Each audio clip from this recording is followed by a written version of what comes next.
नमस्कार साथियों, कैसे हैं आप। आपका स्वागत है आपके YouTube channel JL accounts classes में।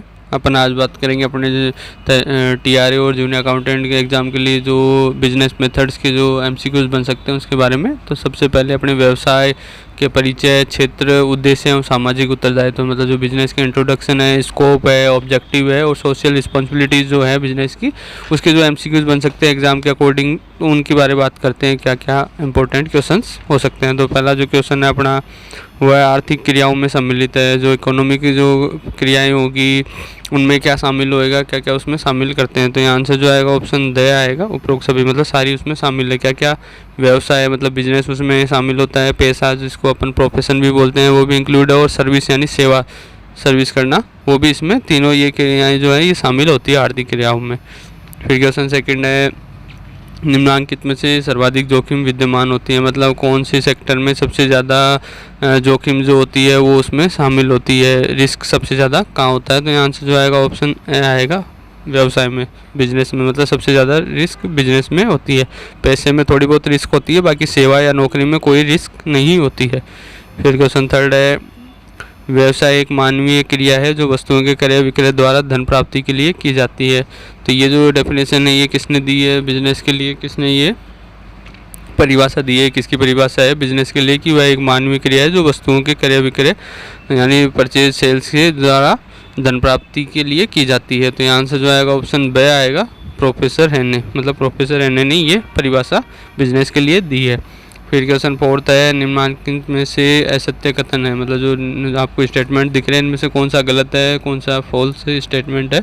तो यहाँ से जो आएगा ऑप्शन से आएगा, व्यवसाय का संचालन केवल एक विज्ञान है। मतलब जो बिजनेस का जो संचालन होगा, ऑपरेशन होएगा, वो एक विज्ञान है, केवल विज्ञान है। जबकि बिजनेस का संचालन या ऑपरेशन जो है वो विज्ञान और कला दोनों होती है। मतलब साइंस और आर्ट दोनों है, वो से अकेली साइंस नहीं है। बाकी व्यवसाय एक सामाजिक आर्थिक क्रिया है, ये बात सही है कि सोशल और इकोनॉमिक प्रोसेस सही है। सामाजिक परिवर्तन का उपकरण है, मतलब ये समाज में परिवर्तन लाने का एक जरिया है। और व्यवसाय निरंतर चलने वाली प्रक्रिया है। मतलब बिजनेस जो है वो रेगुलर चलता रहता है, ऐसे नहीं है कुछ समय के लिए चलाया और फिर बंद कर दिया, ये रेगुलर चलने वाली प्रोसेस है। फिर क्वेश्चन फिफ्थ है, व्यावसायिक नैतिकता की अवधारणा का उदय किस देश में हुआ माना जाता है। मतलब बिजनेस एथिक्स की जो अवधारणा है वो उसका जो उदय है, जो मतलब ये कहाँ से इनिशिएट हुई है, कहाँ इसका उदय हुआ है, कहाँ से इसकी बिगिनिंग मानते हैं, तो कौन से देश में इसका उदय हुआ था। ये तो यहाँ से जो आएगा ऑप्शन द आएगा, अमेरिका। मतलब अमेरिका में इसका उदय हुआ है, अमेरिका से इसकी स्टार्टिंग हुई है।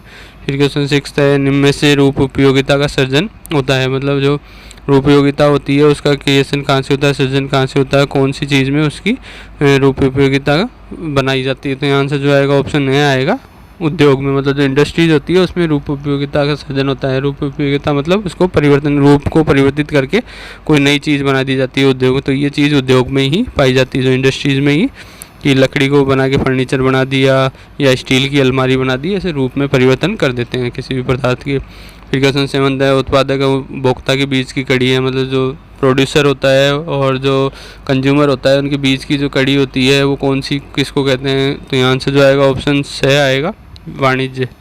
मतलब जो कॉमर्स होता है उसको उत्पादक और उपभोक्ता के बीच की कड़ी कहा जाता है। ऐसा क्यों है, क्योंकि जो उत्पादक ने जो माल बनाया है तो वो उपभोक्ताओं तक जो पहुंचाता है, तो इन दोनों को आपस में जो जुड़ता है वो वाणिज्य की वजह से जुड़ता है। फिर क्वेश्चन 8 है, फिल इन द ब्लैंक्स है को वाणिज्य कॉमर्स का केंद्र बिंदु कहा जाता है। मतलब जो कॉमर्स का जो सेंटर पॉइंट क्या होता है, केंद्र बिंदु, मतलब जिस पे ये आधारित होता है, तो वो कौन होता है, किस पे आधारित होता है। तो यहाँ से जो आएगा ऑप्शन द आएगा, व्यापार। तो व्यापार का केंद्र बिंदु वाणिज्य होता है।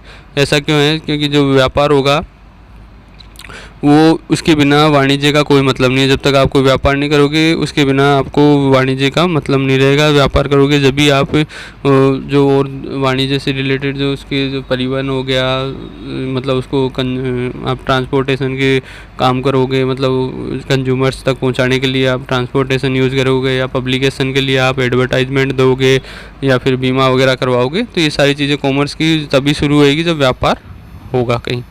फिर क्वेश्चन 9 है, निम्न में से कौन सी व्यापार की सहायक क्रिया है। मतलब जो ट्रेड होता है, व्यापार होता है, उसकी जो सहायक क्रियाएं जो होगी उसमें कौन कौन शामिल होता है जो।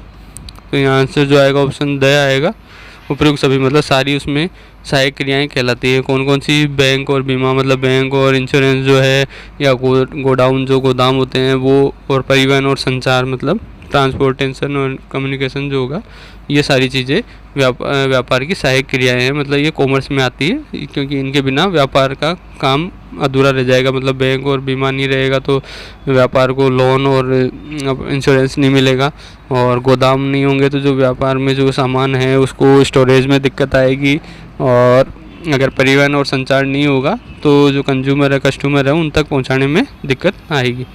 फिर क्वेश्चन 10th है, निम्न में से कुछ को व्यवसाय का उद्देश्य नहीं कहा जा सकता है। मतलब बिजनेस का जो ऑब्जेक्टिव होगा वो किसको नहीं कहेंगे, जो ऑप्शन दिख रहे हैं आप में।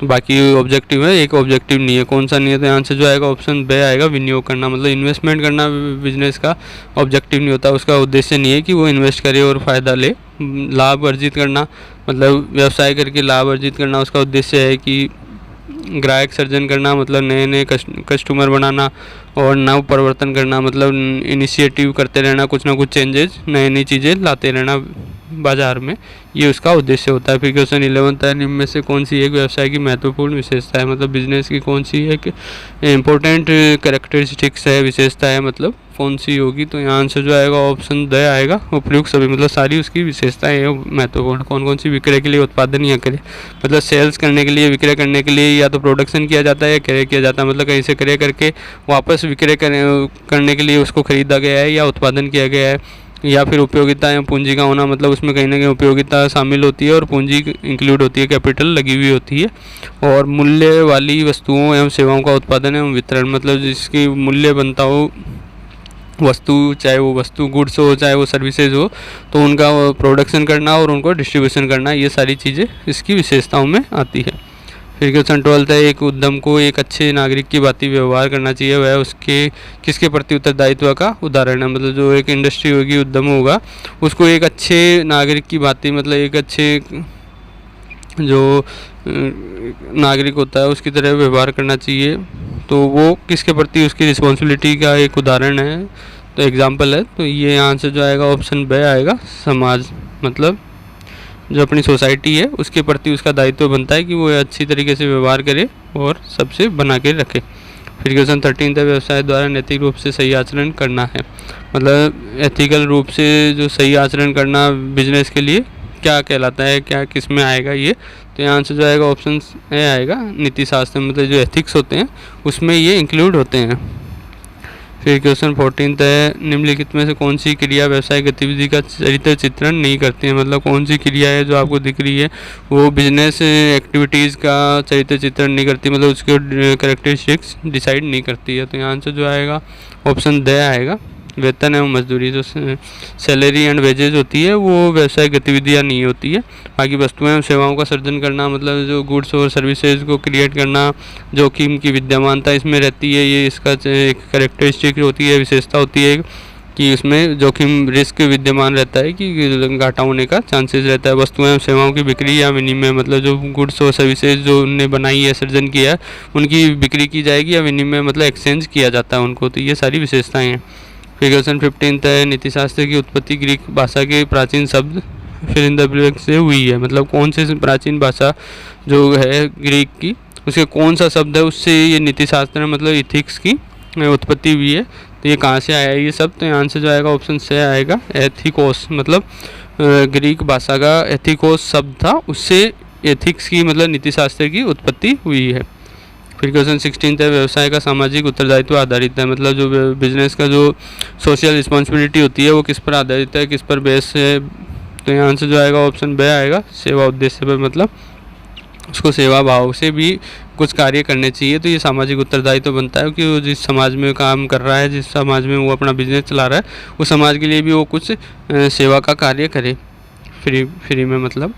फिर क्वेश्चन 17 है, वह गतिविधि जो वस्तुओं और सेवाओं की विनिमय संबंधी बाधाओं को दूर करती है तथा उत्पादक एवं उपभोक्ताओं के बीच की कड़ी होती है कहलाती है। मतलब ऐसी एक्टिविटी को क्या कहते हैं, जो गुड्स और सर्विसेज की जो एक्सचेंज संबंधी बाधाएं होती है, जो हार्डल्स होती है, उनको दूर करती है।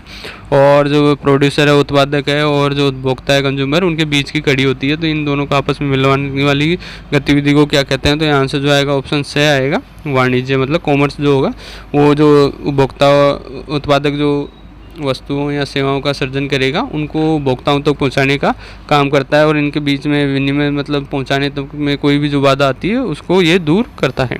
फिर क्वेश्चन 18 है, निगमित सामाजिक उत्तरदायित्व CSR के संबंध में प्रावधान कंपनी अधिनियम 2013 की किस धारा में वर्णित है? मतलब कॉरपोरेट सोशल रिस्पॉन्सिबिलिटी के संबंध में जो प्रोविज़न है वो कंपनीज एक्ट 2013 के कौन से सेक्शन में दे रखा है? मतलब ये है कि जिस समाज में कंपनी काम कर रही है उसके लिए उसको कुछ सामाजिक उत्तरदायित्व निर्वहन करने होते हैं, तो ये इसके संबंध में कौन से धारा में कौन से सेक्शन में इसका प्रोविज़न दे रखा है, प्रावधान है? तो यहाँ से जो आएगा ऑप्शन बी आएगा, कंपनी अधिनियम 2013 की धारा 135 मतलब सेक्शन 135 में इसके बारे में उल्लेखित है।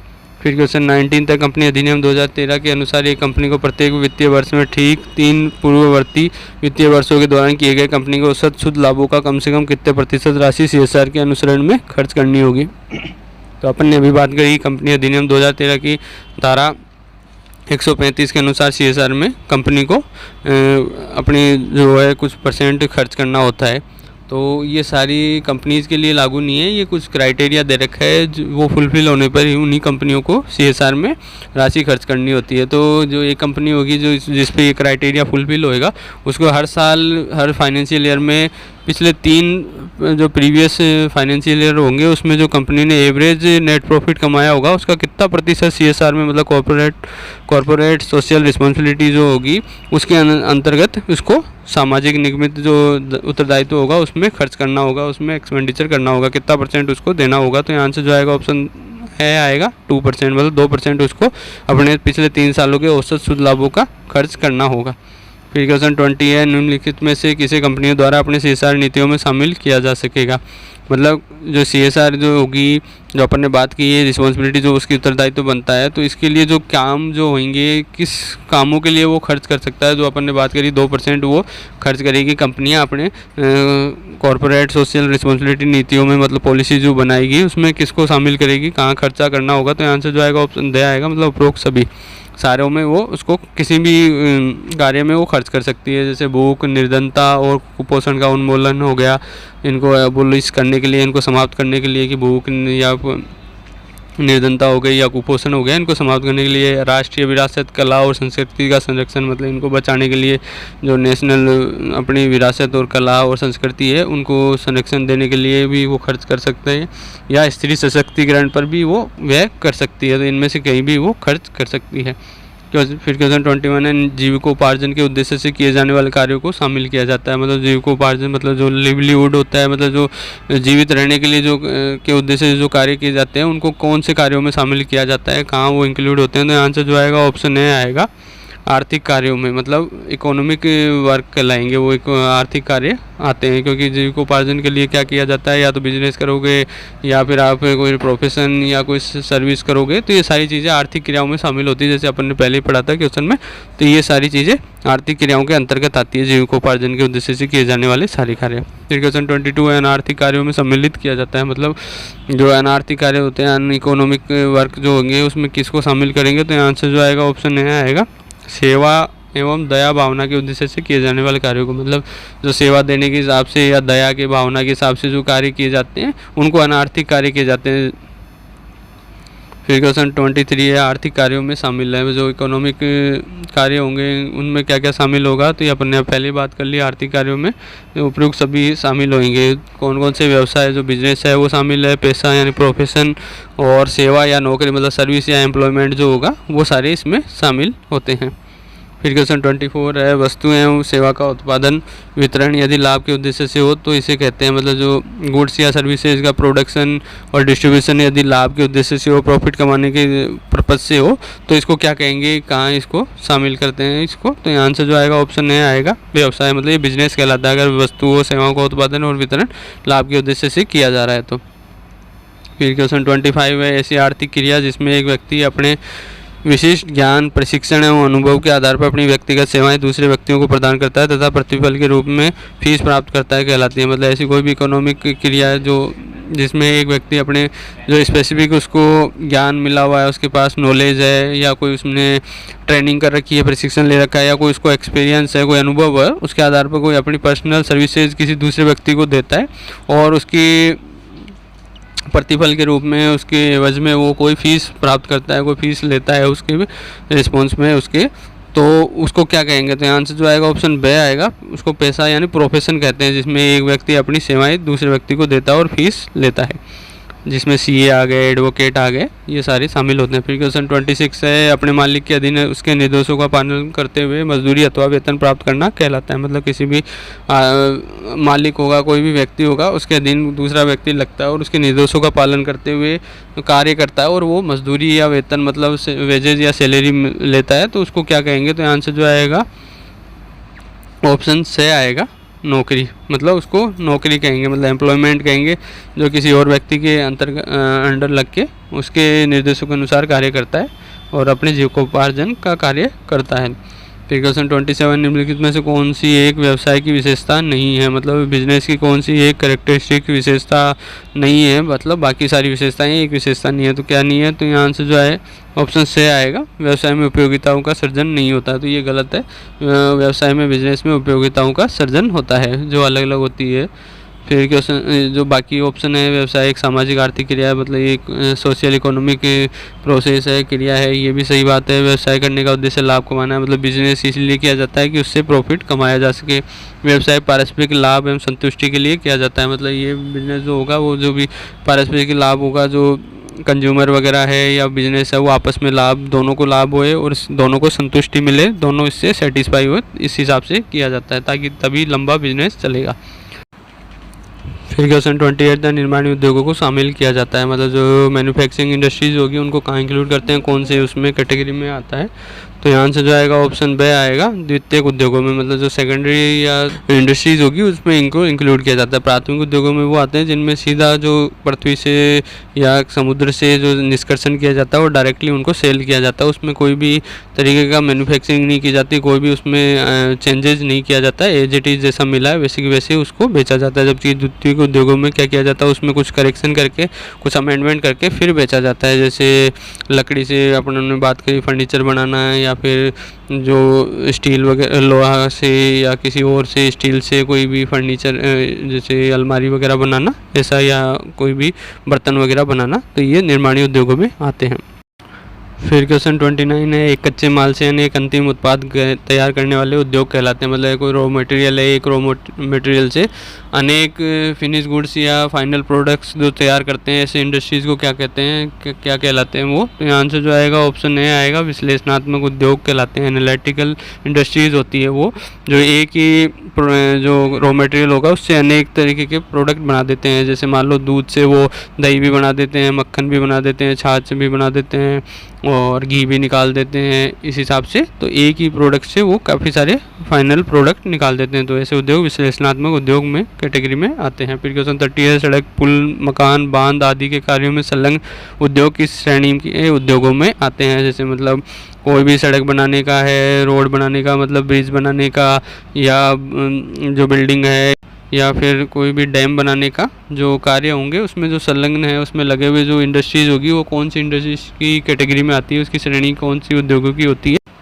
तो यहाँ से जो आएगा ऑप्शन द आएगा, संरचनात्मक उद्योग, मतलब जो स्ट्रक्चरल इंडस्ट्रीज़ होगी वो कहलाएगी, संरचनात्मक उद्योग में की कैटेगरी में आएंगे। सड़क, पुल, मकान, बांध आदि जो भी कंस्ट्रक्शन के कार्य करते हैं जो इंडस्ट्रीज़, वो संरचनात्मक उद्योग कहलाते हैं। फिर क्वेश्चन 31 है, निम्नलिखित में से व्यावसायिक नीतिशास्त्र के सिद्धांतों में सम्मिलित नहीं है, मतलब जो बिजनेस एथिक्स के जो प्रिंसिपल्स है, सिद्धांत है, उसमें क्या शामिल नहीं है, क्या इंक्लूड नहीं है? तो यहाँ आंसर जो आएगा ऑप्शन से आएगा, प्रत्यक्ष संपर्क का सिद्धांत, मतलब डायरेक्ट जो कांटेक्ट का जो प्रिंसिपल है वो इसमें शामिल नहीं है व्यावसायिक नीतिशास्त्र के सिद्धांतों में। बाकी साधन एवं साध्य की पवित्रता का सिद्धांत रखना जो है वो एक सिद्धांत है, प्रचार का सिद्धांत है और सममूल्य का सिद्धांत है, ये सारे सिद्धांत है। बाकी प्रत्यक्ष संपर्क का सिद्धांत कोई सिद्धांत नहीं है नीतिशास्त्र का। फिर क्वेश्चन 32 है, एक व्यावसायिक संगठन द्वारा देश के कानून का पालन करना निम्नलिखित में से किसके प्रति उत्तरदायित्व को दर्शाता है? मतलब जो बिजनेस ऑर्गेनाइजेशन होगा उसको जो नेशन के जितने भी लॉज बने हुए हैं, कानून बने हुए हैं, उनको पालना करना उनकी, तो ये कौन किसके प्रति उसका उत्तरदायित्व है, रिस्पॉन्सिबिलिटी है, किसके अगेंस्ट उसकी ये उत्तरदायित्व बनता है कि वो कानून, देश के कानूनों का पालन करे? तो यहाँ से जो आएगा ऑप्शन बे आएगा, सरकार के, मतलब गवर्नमेंट के प्रति उसकी ये रिस्पॉन्सिबिलिटी बनती है कि सरकार द्वारा जितने भी कानून बनाए गए हैं वो जो उस पर लागू होते हैं उनकी पालना सुनिश्चित करे।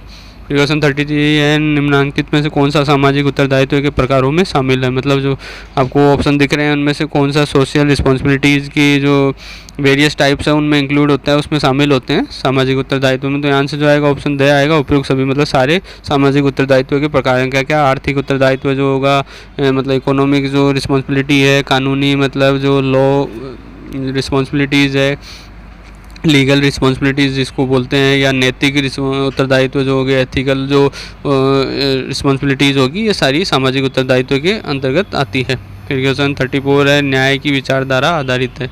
मतलब जो न्याय की विचारधारा होगी वो किस पे बेस्ड है, किस पे उसका आधार जो है उसका किस चीज़ पे आधारित है वो। तो यहाँ से जो आएगा ऑप्शन द आएगा, उपयुक्त सभी। मतलब सभी पर उसकी जो लॉ की जो वो है, न्याय की मतलब सबको जस्टिस जो होता है उसकी विचारधारा जो है वो किस पे है, तो वो समानता पे है कि सबको समानता की नज़र से देखा जाए, निष्पक्षता मतलब सबके प्रति निष्पक्ष रहे, वो सद्भावना मतलब सबके प्रति अच्छी भावना रखी जाए। तो ये न्याय की विचारधारा इस पर सभी चीज़ों पर आधारित है। फिर क्वेश्चन 35 है, सामाजिक उत्तरदायित्व में सम्मिलित है। मतलब जो सोशल रिस्पॉन्सिबिलिटीज़ है उसमें क्या क्या इंक्लूड है, क्या क्या शामिल होता है। तो आंसर जो आएगा ऑप्शन द आएगा, उपयुक्त सभी। मतलब सारी चीज़ें उसमें शामिल है। क्या क्या? व्यावसायिक उपक्रमों द्वारा स्वैच्छिक कार्रवाई, मतलब व्यावसायिक उपक्रम जो है वो स्वैच्छिक कार्रवाई करे, अपने हिसाब से कार्रवाई करे, और शक्तियाँ उत्तरदायित्व में संतुलन स्थापित करे। मतलब जो पावर और रिस्पॉन्सिबिलिटीज़ है उनमें बैलेंस उसको एस्टेब्लिश करे, और नैतिक उत्तरदायित्वों को मान्यता प्रदान करे। मतलब जो नैतिक उत्तरदायित्व है उनका निर्वहन करे।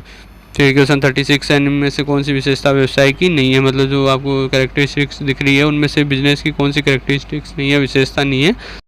तो यहाँ आंसर जो आएगा ऑप्शन द से आएगा, दूसरों के लिए काम करना। मतलब दूसरों को काम करना बिजनेस की विशेषता नहीं है, वो खुद काम करता है लाभ कमाने के लिए, बाकी दूसरों के लिए वो काम नहीं करता है। माल और सेवाओं का आदान प्रदान है, मतलब वो माल जो गुड्स और सर्विसेज होगी उनका एक्सचेंज करता है एक नियमित आधार पर विनिमय, मतलब एक रेगुलर इंटरवल पर एक्सचेंज चलता रहता है। ऐसा नहीं है कभी कभी चलता हो तो बिजनेस वो नहीं होता है। और जोखिम और अनिश्चितता है, मतलब इसमें रिस्क और अनिश्चितताएं बनी रहती है। मतलब इसमें जोखिम भी रहता है और निश्चितताएं रहती है कि आगे कोई चीज़ कंफर्म नहीं रहती है इसमें।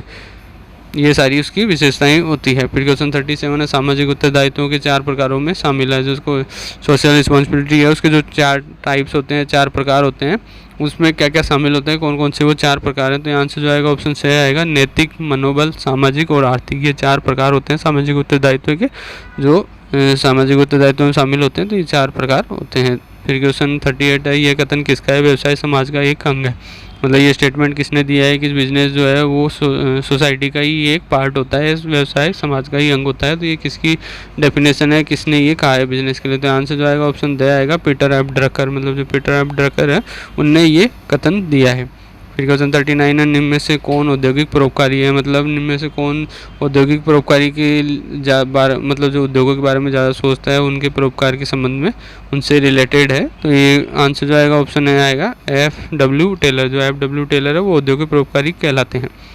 फिर क्वेश्चन 40 है, इनमें से कौन सा एक व्यवसाय में समुची विपणन योजना, ठोस वित्तीय रणनीति और संगठित व्यापार योजना की तरह ही महत्वपूर्ण है। मतलब जो किसको एक बिजनेस में जो सारी जो एक्सचेंज प्रोसेस होगी, जो पॉलिसी होगी, या ठोस वित्तीय रणनीति होगी, फाइनेंशियल जो पॉलिसी होगी, या संगठित व्यापार योजना जो होगी, जो ट्रेड पॉलिसी होगी, उसके लिए महत्वपूर्ण किसको माना जाता है, मतलब पूरी सारी व्यवस्था के लिए। तो यहाँ से जो आएगा ऑप्शन ब आएगा, आचार संहिता। मतलब जो आचार संहिता होगी वो पूरी व्यवसाय की जो विपणन योजना हो गई, या वित्तीय रणनीति है, या व्यापार योजना है, उसके लिए महत्वपूर्ण होती है। फिर क्वेश्चन 41 है, व्यावसायिक नैतिकता का कौन सा क्षेत्र उत्पादों तथा उत्पादन प्रक्रियाओं से शून्य हानि को सुनिश्चित करने के लिए कंपनी के कर्तव्य से संबंधित है। मतलब जो बिजनेस एथिक्स है उसका कौन सा सेक्टर है, कौन सा क्षेत्र है जो प्रोडक्ट्स और प्रोडक्शन प्रोसेस को मिनिमम या जीरो लॉस को सुनिश्चित करने के लिए कर्तव्य से संबंधित है। कंपनी की मिनिमम लॉस किया जाए, जीरो लॉस रखा जाए। तो आंसर जो आएगा ऑप्शन से आएगा, उत्पादन नैतिकता। मतलब प्रोडक्शन एथिक्स जो है वो इससे रिलेटेड होता है। फिर क्वेश्चन 42 है, विसल ब्लोइंग का क्या अर्थ है। मतलब विसल ब्लोइंग से क्या मतलब होता है, क्या अर्थ होता है विसल ब्लोइंग का। तो यहाँ आंसर जो आएगा ऑप्शन बे आएगा, संगठन के कर्मचारी का यह खुलासा करने का प्रयास कि संगठन में क्या गलत हो रहा है। मतलब ऑर्गेनाइजेशन का ही कोई कर्मचारी जो उसमें काम कर रहा है वो ये खुलासा करता है, वो ये रिवील करता है या प्रकट करता है, ये ऐसी बात बताता है कि संगठन में ऑर्गेनाइजेशन में क्या गलत हो रहा है। कुछ भी गलत हो रहा होता है तो वो अगर खुलासा करता है उसका, तो उसको विसल ब्लोअर कहते हैं, और इस जो कार्य होगी या प्रोसेस जो होगी उसको विसल ब्लोइंग कहते हैं। तो साथियों, यहाँ अपन ने आज बात कर ली अपने बिजनेस मेथड्स के, जो कि बिजनेस से रिलेटेड जो क्वेश्चन बन सकते हैं, जो चैप्टर बिजनेस से, व्यवसाय से संबंधित जो है उसमें अपन ने जो क्वेश्चन बन सकते हैं वो बात कर ली। नेक्स्ट वीडियो में लेकर आ जाऊँगा और इसके नेक्स्ट चैप्टर्स। तब तक प्लीज़ वेट कीजिएगा। उम्मीद करता हूँ वीडियो पसंद आई होगी। वीडियो पसंद आई हो तो लाइक और शेयर कीजिएगा और अपने फ्रेंड्स के साथ ज़्यादा से ज़्यादा शेयर कीजिएगा। साथ ही अपने YouTube channel JL accounts classes को आपने सब्सक्राइब नहीं किया तो जल्दी से सब्सक्राइब कर लीजिएगा। जय हिंद, जय भारत।